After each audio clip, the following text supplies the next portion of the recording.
Please idan wannan shine zuwanka na farko zuwa wannan tasha tamu mai albarka ka danna mana subscribe haɗi da ƙararrawar sanarwa domin mu dinga sanar da kai da zarar mun ɗora muhimman abubuwa. Mun gode. Assalamu alaikum warahmatullahi wabarakatuh. Kamar yadda kuka sani sunana Yusuf MT. To insha Allah a yau za mu muku bayani akan yadda zaka kulle number wayarka ta WhatsApp ta yadda babu wanda ya isa ya saka a gurin face sai da amincewarka. Saboda wannan abu gaskiya yana da matukar muhimmanci ka sani na sani su ma mutane yan uwa musulmai gaba ɗaya su sani. Saboda muna zaune ba mu san ka ba ban san ka ba haka kawai sai ka ɗauki namba ta ka sani a gurin.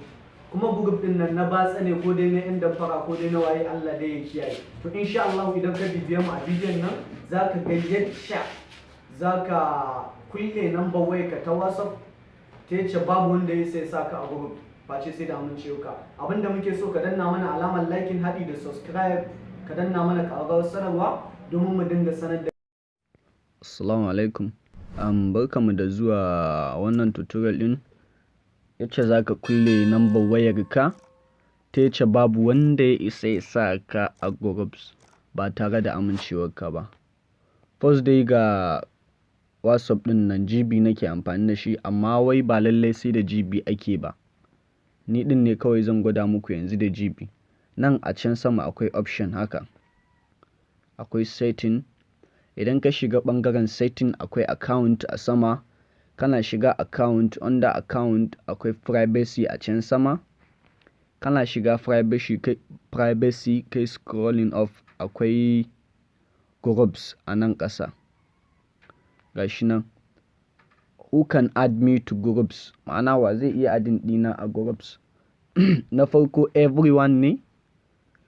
Kana nufin cewa duk wanda ya samu number ka ko da bai san ka ba baka san shi ba in har yayi saving number naka to zai iya adin ɗinka a group wanda wannan shi gaskiya haɗari ne.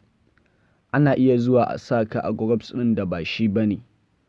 Wanda groups ɗin na 'yan damfara ne. In fact ko na abu ne na batsa dai da suke yi dai a ciki. Wannan kuma na biyu my contact ma'ana wanda yayi saving number ka kai ma kai saving number tasa. Ma'ana kaga ka san shi kenan. In har ka yi saving numbers mutum